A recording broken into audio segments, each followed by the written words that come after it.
guys, welcome to the Blind Girl Experience. This is Eve Kibare. I'm here again with Deno and Quinta. We want to talk about life after we lose our sight. The next step is rehabilitation, and that's where I met all these guys. I met both of these guys. So we are going to just break it down what our expectations were versus what we got, and we all have our own personal views, and I think it will be an interesting conversation because most people do not know what to do when they lose their sight. Most people just are confused, and even when you get to rehab, you have this idea or sense of hope that you want this thing to work out for you because you do not want to lose hope or the little hope that is remaining despite losing your sight. So guys, you can say hi and we proceed. Yo. So people, what was your expectation of rehab? Like, what did you visualize in your head about rehab when you're told, hey, utenda rehab? You're like, okay. I'll start. I thought it was a very serene environment, like where you can even yoga. Please, do not. It's my private. Really? Honestly. Oh no. I thought there would be like you'd go through therapy sessions to make me accept I was not denying the fact that I've lost my sight, but I thought it would be nice to talk about it with people who understand how to process these emotions, you know, because you're angry, then at times you're confused, then you're hopeless sometimes, and I thought it would be nice to have someone who's already dealt with clients like us to know how to help me process my emotions. I thought, oh yeah, and they told us we'll be doing Braille, and I thought Braille would be fun. It's like learning a new language. And they said ICT. I'm like, wow, I didn't even do ICT and campus, so that's gonna be big. It's not computer packages. I thought I was going to do ICT, like deep. And I'm thinking this would be so cool. Maybe I can actually do something really cool with ICT. And then they said orientation and movement, and I'm like, okay, that sounds, so they'll make me it's giving me life hacks on how to move as a blind person, because my ignorance told me the way people move with white canes, it's like a certain skill you learn, like you go, it's like a very advanced skill of learning how to walk with a white cane. And then advanced, what's it called, ADL. It's advanced activities of daily living. I thought they're giving us life hacks on how to, live your daily life as a blind person. But they're hacks, it's not the way everyone does their thing. It's buy this machine because this one would work better for a blind person than this one. Buy this microwave because this one would work better than for this one. Or this is how when you're sleeping, this is what you do before you clean the room as a blind person. Well, that was my expectation. So I thought it would be an environment where everything was consistent, there was structure, there was conversations, there was activities, and you also grow your skill. Whatever skill you had before, they could tap into your maybe other talents that have nothing to do with sight and help you grow it, and eventually they can connect you back to employment. If you're a business, they'll help you, they'll incubate you through that to get you into running your own business eventually. Or if you want to go back to employment, they'll attach you to an employment, like whatever sector that you are in, they can attach you to that company or corporate. But oh well, they know what was your expectation. Meme. The same too, yeah. Easier transition back to normal living. Anyways, I remember during my first tour, niliendaga I remember it was on May 29th, 2019. It was so I was there, and the head of rehabilitation so was there telling me that here we do one-on-one tutoring. So you'll always have a teacher to teach you at your own speed. I know, I was At your told own the same. speed. So the faster you learn, the easier it will be for you kumaliza hii course. So I was there like so but sounds like one-on-one such a one-on-one tutoring. Now I'm okay with this. So alafu your skill ya working with the white cane, you know, you'll navigate, get a sense of direction. Ujitoange hapa hadi tao. You're like, yes. Yeah. Alafu we'll connect you with njia za kurudi to the course you were doing back at school. So I got kidogo ya hiyo tu peke yake. Anyways, waliniangusha on most of them. But tujafika. I just had to say it. What was your expectation, Peter? Okay, mimi nilikuwa nadhani sauti imeenda. Okay, nilikuwa nadhani sauti iko si na build, it was building heaven and earth. So nadhani okay, kipofu watapata special treatment, unaenda pale uko tu na mtu akukupeleka from one place to the other. That is what I thought. It's okay, like, just say okay, I'm blind, so the way nilikuwa nafanywa ushago, nilikuwa nashikwa tu mkono, naenda napelekewa, naletewa chakula. So for me I thought life would be even better. Yeah. Alafu most of the things umesema, let's just be honest. Hiyo okay, umepoteza macho, unaambiwa rehabilitation, unataka you go back to your foot. No. Then I'm like, okay, after rehabilitation, what next? Unaona? So nilikuwa na expect kuna ka channel, there's a channel after rehabilitation. Okay, like in my case I did management, so una connectiwa immediately kwa hiyo field ya management, unatafutiwa job, so inakuwa like si ati viloli for me I always say vile walinipata ushago alafu sasa tena nirudi huko, unaona. So but later on nikuja realize anyway after that rehabilitation nitarudi tu bado ushago. So now unless I will say that ushago just say it as it is now. We've already said our expectations. Yeah, but at least natembea na white cane ushago. So for me I expected that nisharudi. Of course before poteza macho nilikuwa Nairobi, so sikuwa nataka tena nirudi ushago tena. So I'm like after rehabilitation sioni nikirudi ushago immediately nitapata opportunity nikuwe absorbed into, yani kuna ka channel, una get what I'm saying, like kuna hiyo channel ile networking, like okay, this is a new person anapoteza macho, and she plus did this. it's government, you're thinking this guy's it's a big, that's a whole big resource. Exactly. So it's immediately you're there, they'll absorb you into and channel you into the appropriate area. So that is what I thought. The expertise. What was the reality? Since me I'm the one who joined last, please start because we are just joining where I think, but so me ndio the longest running student huko babu, you know. So anyways, I remember the first classes nilikujaga nikaletewa that braille machine, nikaonyeshwa njia ya kuitumia, then mwalimu ndio akaenda. So I remember braille English braille is divided into three parts. So kuna English, Kiswahili na math. You start with English. So English has 29 parts in itself. The first to six parts nilifunzwa peer-to-peer learning, like there was no teacher. So I remember one time nikauliza mwalimu like, manze sijaona mwalimu anytime uko hivyo chini wanakuja tu kunimakia kazi funzangu.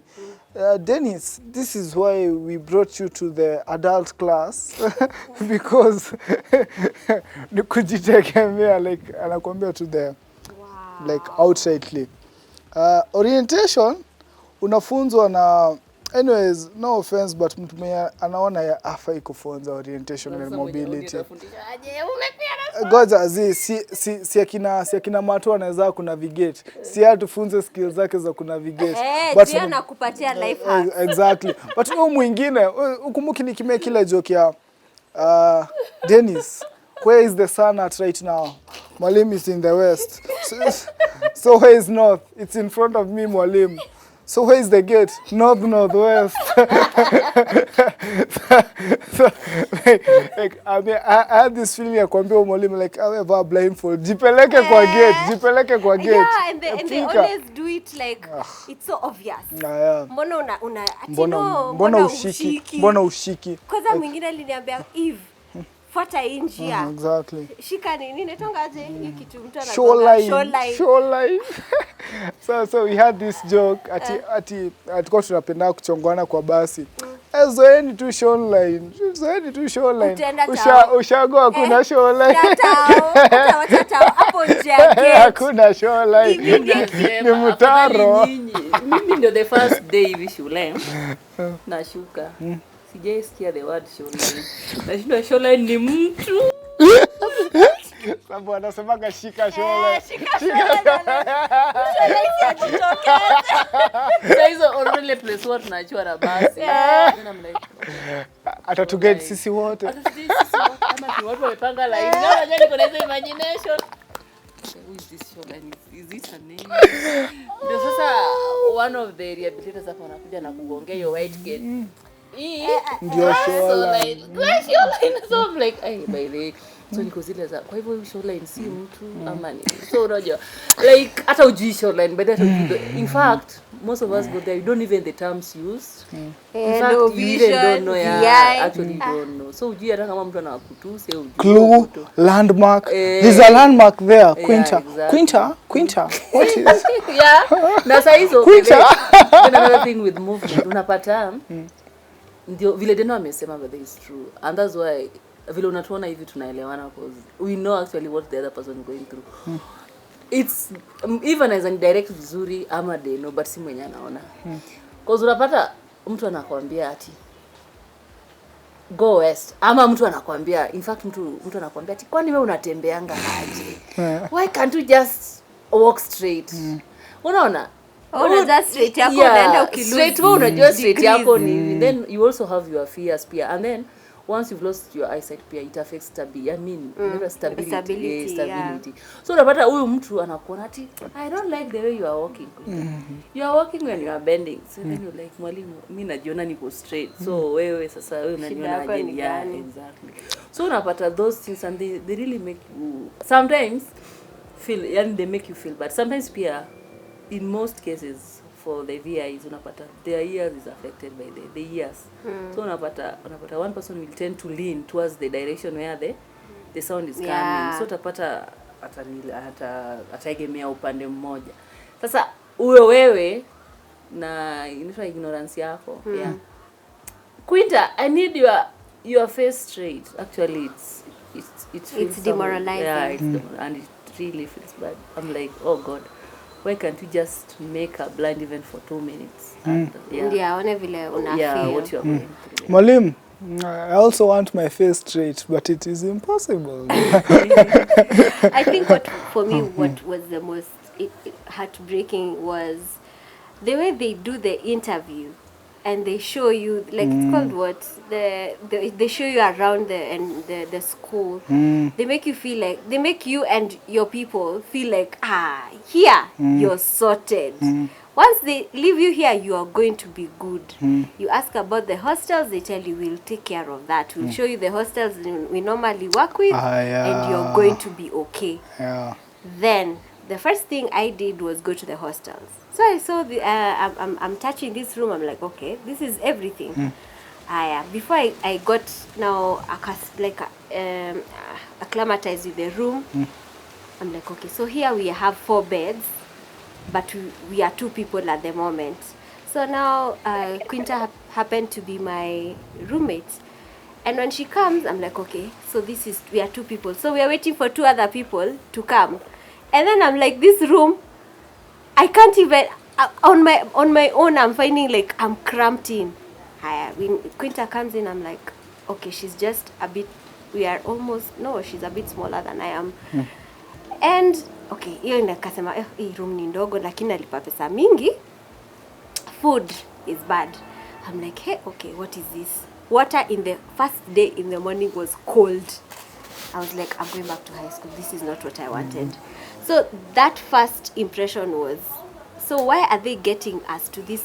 I was like, why am I in this hostel? And I feel like instead of my life getting better, it's getting worse. But now Quint was like, oh, maybe it's just today, but this is how it's been. So with time, you start learning higher. So other people have been going through this before me, and nothing has been done about it. You get to school, I think for me, the whole of June, no one did anything for me. Quinta is the one who oriented me with the school. She showed me to the loo, she showed me to the different classes, and then we got to class, I sat down, and that was it. The next, like after a week, is when I was given the Braille machine. And thought, oh, this is a Braille machine, it was invented by who, I'm thinking. So I asked the teacher, how will Braille benefit me? He's like, it will help you with writing your own. Me, I use it to write my diary. He's like, are you kidding me? I'm doing this Braille to write my diary. I'm like, how is this going to help me with getting my life back on track anyway? I decided, let me enjoy it as a new language. From the whole of June, I think I did it. Alinionyesha ABCD. Then Deno is actually the one who taught me from E back a Z. Because you're just there and no one cares. You've been literally dumped. You're at a personal tutor. Yes, they'll come and teach you personally, but it's not consistent. Nani ako na kazi ya kumakiwa? So, kama already uko somehow depressed, ukirudi hostel, already the life there is not conducive for you. You are living a better life at home kuliko hostel. Unakula vitu boiled, unaoga na maji baridi, na ilikuwa June na vile June kulikuwa na baridi. Yako iko mbaya. I also had to contest na bed bugs mimi. I'm like, I'm done with high school. Where am I going back to high school now? High school ilikuwa na bed bugs. Hadi yangu iko na bed bugs. Maji baridi. That was lucky you. Mi niko mgeni KIB nimepeleka hizo hostels za machali. First of all, something they should know ni hizo hostels ni private. Wanasemaga they pass through a pre-qualified list of tenders and we cannot outsource to other hostels. Utaharibu route ya basi. So unaenda hapo hivyo and they charge the way they want to. Hakuna subsidies because uko affiliated na shule. Wanakucharge like by the time tuko tunamaliza ulikuwa unalipa 10k a month. And room 14. That's rent. Sisi ni watu sita 10k each. Watu sita. So anyways, mimi nakwambia my first time there. Kunguni management ya hostel haijali. 10k unajua unaweza pata nyumba nzuri sana paipu. Exactly. Sasa nakwambia 10k 500 na unakuliwa na kunguni. Imagine na chakula imeboiliwa. Nakumbuka siku moja sababu anyways zikanifanya nikuwe insomniac. So niko kwa kitanda nasikiza BBC na headphones. Sleep. Kumbe kuna kakunguni kwa headphone. Kakaingia kwa masikio. Ukugoma, akitumechoma shule. Sasa I'm there, ni saa 9 sijalala in 3 hours. Na kunguni iko kwa masikio. Tasikia tu nyinyi. Sasa naanza kujiuliza sioni, afu nikose kusikia. Ni ujinga gani? But tukumbuke ni 10,500. Imagine. As in, per month. See, for the whole period, per month. Per month. Hata kama ni half a month. Like, the first time ilikuwa 1.5 months. So the half of October, the half of September, sababu tulifungua on 17th. Tulilipa the whole rent ya September. Mzima, hakuna... Alafu kushinda kuenda half term for a whole 2 weeks. Na ni a week before mfunge shule. Mnarudi for... Like, mnarudi ya nini hata... hii ni place ni... takia nani. Na vile unaongeleshwa. Wale watu wako excited wanakuongelesha ni kama wewe si wa kwanza kwa hapa kipofu. So catch up na system. They're like, why would you make me feel bad? And I already feel bad about being blind. Like if to me a white cane tunaenda kwa Philip, I'm like, first Philip ni nani? Then tunaenda kwake kudu ati shika white cane yako. And then at that time I've not yet learned how to use my phone so that I can transact with M-Pesa. So me, I'm telling her, me, I'm not going for lunch. We don't have money as in to pay. Ati, no, I'll pay for you. I'm like, Z, I'm not giving you my phone to pay for me, M-Pesa. Z, let me stay with my phone. So the way it's like they were not sensitized on how to deal with blind people. They just talk the way they want. Harakisha, sasa umepotea, sasa unaenda wapi, kuja. And you're like, umse ananiongelesha mimi. At times, you ignore them thinking si mimi naongeleshwa. And you feel more demoralized than feeling like you're empowered. And it got to a point where I couldn't go on any further. One of the things that now bothered me was the non-structure of how they teach. That today you have someone to take you through. Ukikwama kwa braille anakwambia ile siku utashikanisha, I'll be back to mark. You're like, so how are you making me feel better about this? Then mtu mmoja akikuja nyuma yako alafu akupita na kwambia, but Bob alikuja the other day na sasa ona amefika exercise this. I'm like, good for him. Wow. So am I supposed to feel some type of way? Then July they come in and then they say, oh, June was the end of the financial year. We were very busy. I'm like, if June is your financial year, the end of your financial year, and you are not going to be present in the school, why don't you close it the whole of June? Then employ people, start the school again in July when you are present. Kuliko sisi unatuweka class tumengevya, na bado tunalipa hostel, na tunalipa fee. What is the point? And then you tell us, but there were people here to help you. Your peers are here to help you. Deno akinifundisha unalipwa? Hapana. So why are you frustrating us because you guys want to live a good life? And then the fact that even tea was a problem. Chai ya saa 4 unapata mwenye amejitolea kutuuzia hiyo chai at a very affordable. Bado anataka kumfrustrate.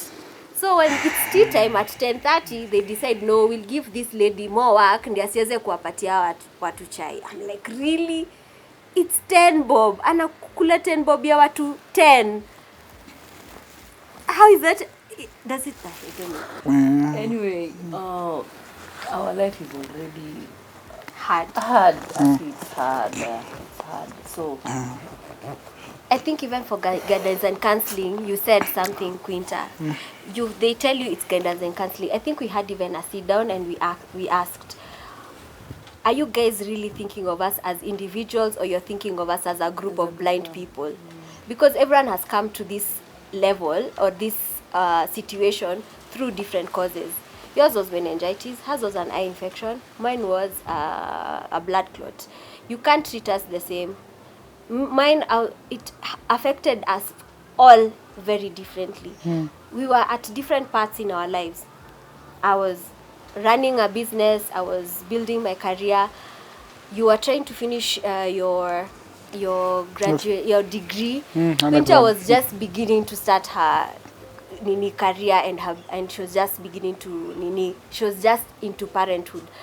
Then you're treating all of us as if it's one template fits all, and you're not even trying to understand. Maybe kutoshika braille ni juu niko na stress za nyumbani.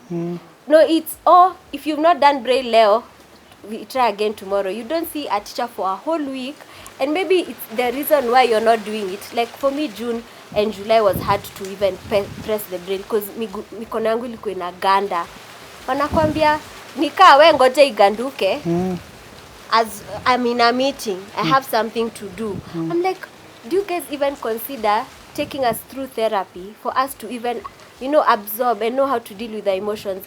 Ati we tried and we hired some interns from Imani. I'm like, so you're hiring interns who are not qualified. And then you're telling us, ati, and it didn't work. Some of you students didn't like it, so we didn't see the purpose of continuing with it. I'm like, but... And the government does not offer enough money to take care of therapy. So, ni mjisot. That mjisot kind of attitude is what really bothers me about. Well, see, we had a head of department for counseling. But anyways, they themselves Need counseling. exactly, and they can't take you through counseling. They Yes. themselves, yeah, they themselves sitaki kutaja gender yake because itakuwa tu anyway specific, but hadi any head case anyways, no It's offense, true. hadi any head case. So alafu anyways, if at all unataka counseling it should be voluntary. Hii group counseling walifanyaga ikuwe mandatory. And I don't then want to be there. speaking, I don't want to be there. Mimi nilienda kulala because I don't want to be there. I'm okay. For now I'm okay. When I need it nitakuja nikutafute and tell you I need it, but usitulazimishe kukaa hapo hivyo. Then akakuja akaanza stories za politics that we should think about getting into the government. Like what manze, hii ni watu waambia like hii nilikuwa nimekasirika kia nani nikalala mimi kwa opposite kutuestia tu time tu. Yeah. I think another issue we're having, I think Quinta, you were there in our class when you complained about how the hostels were treating us. And then they say, they listen, and then they tell us there's a hierarchy on how you should report your cases. I'm like, we don't know this hierarchy. We are here to tell the ones we can get close to. Apparently, you can't tell the principal your problems before you attend to. Hata hatujui hiyo ladder inaanzanga wapi. We just know, mi nakujua wewe. If you told me this before, how do we speak out our problems? They left it vaguely to say sema mashida zetu. They did that on purpose. Of course. That And is. also the other thing was, I think from our expectation was, once you finish the rehab, you can be able to be, what had you said, attached to, your area yeah, of interest. exactly. Expertise, yeah. But that never happens. Once you leave that school, no one ever calls you. You go, and then they keep asking your friends, Nani ako wapi? How is Nani doing? And which I don't find, like, you can't just take time. Take a little time to find out, why is Nani not coming to school? Did something happen? Was she, is she well health-wise? Yeah, exactly. Is she feeling okay? And already mnasema na offer guiding and counseling. As a counselor, see, those are the things we should follow up. Like, hey, Nani alikuwa hapa, mbona alikuwa? Ama, Nani, how is he doing? And why is Nani not going on with Braille? Exactly. Why did she all of a sudden decide she didn't want to do Braille? Another concern was health. They don't have a sanatorium, they don't have a dispensary, they don't have anything to cater for people, and yet they deal with people who recently lost their sight. In that, if you have a problem, they tell you call your guardian. Watu wameletwa KIB from all parts of the country. Then unaambia mtu atipigia mama yako. Na huyo mtu ako 40. Ako 47. Ako 47. Huyo 56 utapigia mamake labda alipass. How you help that person? Atipigia mama yako. You're like, my mom is as in what? Ako 90. Ati know what? Ati kama I call your relatives in Nairobi. What if you don't have any relatives in Nairobi? Ati kweli una marafiki. And I'm like, you're a school, you're an institute that is dealing with people who are visually impaired. And some of them are caused by different things. People, if it's diabetes, you're still diabetic. If you're going through, because if you're going through whatever thing you're going through, some of them I was still under medication. There's a point even Quinta was really sick, her eyes were paining. She didn't have anybody to take her to hospital. Anauliza mwalimu, is there anyone? Anasema that is not our job. Call your friends or your people in Nairobi to come get you. I'm like, even in high school, we had plan A, matron. Upelekewa sanatorium. Sanatorium is, in other words, for other places, it's the place where you take people who are mentally ill.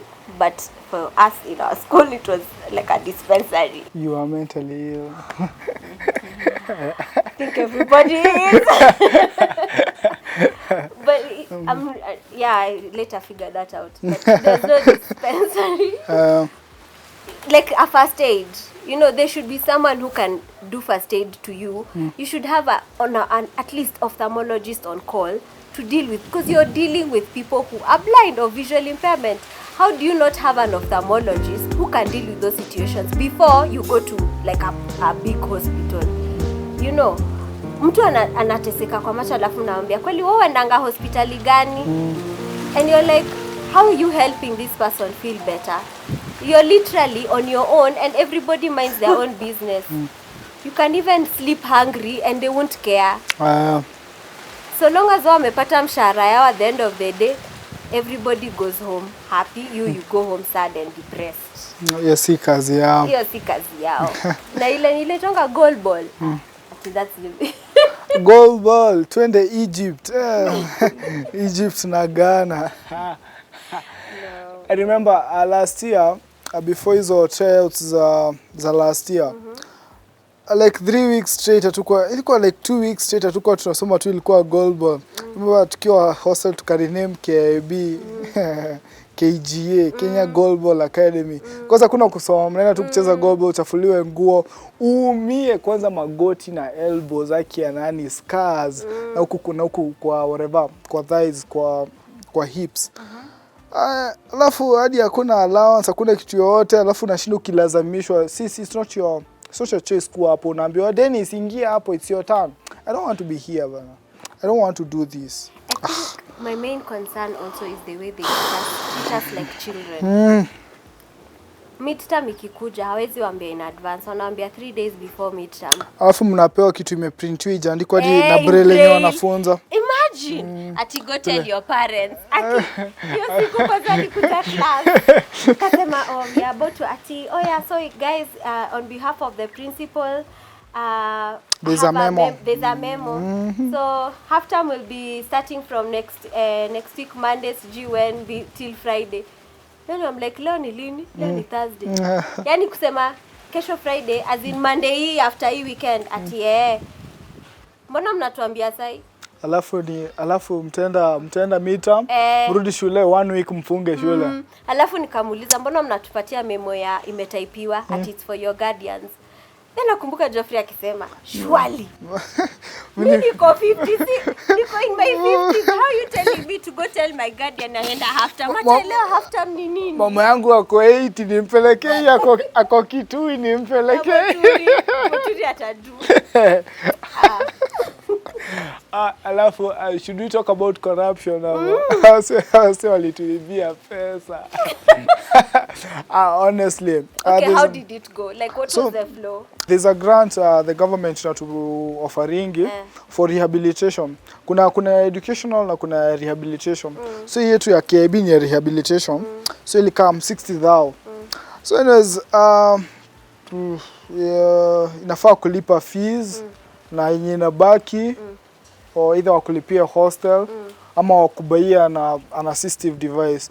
Kitambo you would just write a letter to the principal seme like sina doza upkeep, like it's my money, it has come for my use. Exactly. So sina nguo, sina simu, you just write a letter and when the ubaiwe mopeo that cash amount. Okasema, so after the administration will change in 2019, because in 2020 they said that the policy has changed, we can't offer you cash. And this is a place there yenye unaenda tupate solace. So you really Which I also find it very bad because like Quinta, I'm sure you have lamentations about your hostel, which honestly breaks my heart. And the thing is, wale watu wanatreatiwa hivi ni watu hawezi jitetea. You get? And the reason why we are here to talk about it, it's not because we feel we are privileged. It's just because we have this privilege of talking about it. We are just paying out for any other person, of which hatuombi ati mtu akue kipofu, but chances are vipofu watazaliwa bado na watu bado wanapoteza macho due to pressure, due to diabetes, due to meningitis, any other illness. So that rehabilitation actually, it should be ni kama church, for example. Unapata shida zetu zote tunapelekanga church because we believe that Mungu tu ndiye anaweza tusikiza na tujibu maombi yetu. Pia sisi like that rehabilitation actually umetoka in that state of denial, hizo stress za home, alafu shago kila mtu anakuona ni kama umetoka mbinguni ukateremka chini kwa hizo. But now this is a place that you expect more like yani upate tu kitu, at least ukitoka hapo ukwe so different from the person you came into as I mean. So actually no rehabilitation no. Then another point I was forgetting ni unapata ukienda pale, like Deno has put it, have a conversation with me. Usininsistie kitu, you know, don't make decisions for me. Just because unafikiria you made somebody akachange, saa pia mimi nitachange. Just talk to me through, talk with me, yani through that process yenye unataka nifanye. Like kuniambia, oh I think you can be a good teacher because you can talk. No. So you need to go back and do this course. Ama you think I can do good? No. Just give me that time. Let's talk about it. Nifanye nipende, yani nipende peke yangu by the way. Yani you let it be from a will. Let's say let yourself be willing to do that. Don't convince me to change. Tupate mshahara. Ati just because I've lost my eyesight sasa I just bend for everything that comes. That just because sasa niko blind, any suggestion that I'll come across nitakubali. It's just a sina option. We still have our strengths, we still have our weakness though, but the strengths are still there. Venye tulikuwa tukiwa na macho ndio bado tuko tu hivyo hivyo.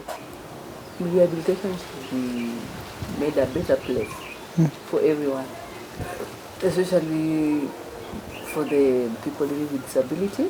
Na ikuwe ni place at least you come out better, a different person, better, you know, both mind, physically, psychologically. Let it be ni kama hospitali, like you always have hope, like utoka huko utasikia poa. Asio hope peke yake, ikuwe reality. Hope inaweza kuangusha. Usaidie watu.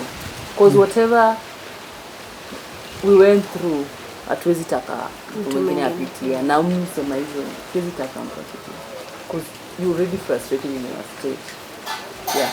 So let's hope that whoever listens to this talk, something will change. Afanye kitu. In all the rehabilitations, yeah, everything, any concerning anything. See, kuna different types of rehabilitation. Yeah. For us now, we are talking for the visually impaired. Yeah. But kuna very many rehabilitations. Physically challenged, mentally. I think they should just be made a better place, because already people are suffering. Already we are suffering. Even us tukicheka hivi, it's not that we are in good state. We are just trying to cope with we are just trying to cope with the situation. So the fact that sasa unaniweka kwa hiyo state mbaya, actually I'm going to lose it. So I think that's my parting shot. Deno? Anyways, if at all we at rehabilitation the same place where we were, subvert expectations hako ziloa kabisa like you'll have to take what they'll give you if you're willing to persevere, because me I did anyways. Me nilikaa kwa 7 months and nikamaliza my brain. So you can, but lower your expectations. But anyways, hatufai kuambia watu hivyo. It shouldn't be something tunafaa kuambia watu. Ndio wanafaa improve standards zao. Improve standards zao. Improve standards zenu. If you don't want to do your job, toka huko hivyo, enda ukalime. Unatuestia time. Exactly. Kuna watu wataka hiyo job na watadu better kukuliko. And anyways, na pia mpate place, mwende mfunzwe PR, hamna PR, hamjui kuongea na watu. Ukweli, and they're not sensitized to deal with blind people, honestly. Na mwache kuibia kuibia vipofu. Anyways, kwanza hiyo corruption. I remember I think kama hiyo case itafuatwa, but mko na kesi ya ACC. I really hope something happens. Mnafaa mlearn, because mko na upuzi. So that is all I'll say. And for people in wanataka kudu rehab, if you have someone who may lose sight, so first research place yenye unampeleka, ask former students hizo places zenye walikuwa, and listen to what they have to say before umpeleke mse huko ende akaumiwe, ende ingiwe na kunguni masikio. So true. My parting shot would be, since already the state of rehabilitation is not at par as what we expected, please also be kind to the people you're taking to rehab. Check up on them, you know, wapigie simu kujua vile wako, usiwadampa hapo kwa rehab alafu move on na life zenu ati wako huko, they'll be taken care of. Because we are not, it's not like high school that ati no phones allowed. Call your people, ask how unafanya, uko aje, you know, check up on them on the weekend when they are not going to school. Go take them for lunch, you know, just keep checking up on those people, because sometimes there are people who they dump you on the rehab, at the rehab kwa sababu wanajua utasotiwa, already hatusotiwi, alafu watu wako hata wakupigi simu, so you're left there thinking, hey, kweli what happened to me? You know, is the world coming to an end? Watu wamenithrow hapa ndio nikuja kukufia. Because no one is calling you, you're sick, people are not picking up your calls. They're telling you, ambia mwalimu akupeleke hospitali, mwalimu mwenyewe hujamwona wiki 3. You're thinking, now how am I supposed to survive like this? So please check up on your people. It's good. It's good. Thank you for joining us for this episode. I know it was a lot of complaining, but we just want better for ourselves. We should expect better for ourselves. And just because we have a disability does not mean we should lower our standards to bare minimum. We also want to live life. We also want to enjoy good food. We also want to enjoy a good place to sleep. We also want to enjoy life as everybody else is enjoying. So I think it should be made better, not worse, not harder. And we're already going through it. Every day we are trying to pray for a better day. So I think it's high time we want better for ourselves. Thank you for joining me. This is Eve. This is Deno. And this is Peter. Bye. Bye. Bye.